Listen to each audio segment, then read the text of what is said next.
ప్రతిరోజు ఎవడో ఒకడు భూమిని కొనుక్కున్నానని కొలతలు ఇస్తుంటాడు. ఆ కొలతలు వేసిన వాడిని చూసి భగవంతుడు పకపకా నవ్వుతాడు. ఈ భూమిని ప్రారంభంలో నేను సృష్టించాను, ఆ తర్వాత ఇలా ఎన్ని కోట్ల మంది కొలతలు వేశారు. కొలతలు వేసిన వాళ్ళందరూ ఆ మట్టిలోనే కలిసిపోయారు. మళ్ళీ వీడు బయలుదేరాడు వాళ్ళ తాడట్టుకుని కొలతలు వేయడానికి. వీడెంతకాలం ఉంటాడని నవ్వుతూనే ఉంటాడు భగవంతుడు అన్నాడు. అట్లా సంపాదించద్దని శాస్త్రాలు చెప్పవు గృహస్థుని, నిజానికి సంపాదించమనే చెప్తాయి. ఒక వయసు వచ్చిన తర్వాత సంపాదించకపోతే అమ్మ కూడా సంతోషించదు.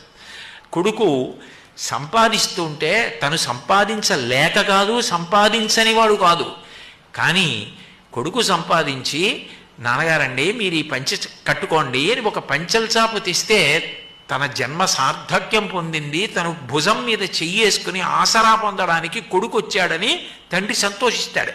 ప్రతిరోజు ఎవడో ఒకడు భూమిని కొనుక్కు